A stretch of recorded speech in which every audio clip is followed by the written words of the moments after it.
কৌশিকী অমাবস্যা হল ভাদ্র মাসের অমাবস্যা তিথি, যা তন্ত্র ও জ্যোতিষশাস্ত্রে বিশেষ তাৎপর্যপূর্ণ।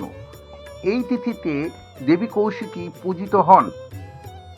তারাপীঠের মতন তীর্থস্থানে দেবীর আরাধনা করা হয়। কৌশিকী অমাবস্যায় পূজিত দেবী কৌশিকী, যিনি দেবী কালীর একটি রূপ।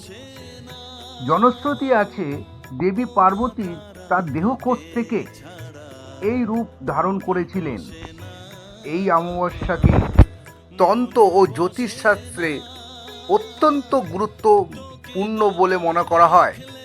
বিশ্বাস করা হয় যে এই তিথিতে স্বর্গ ও নরকের দরজা কিছু সময়ের জন্য উন্মুক্ত হয় এবং এই সময়ে সাধকরা বিশেষ মন্ত্র ও আরাধনার মাধ্যমে শক্তি লাভ করতে পারেন।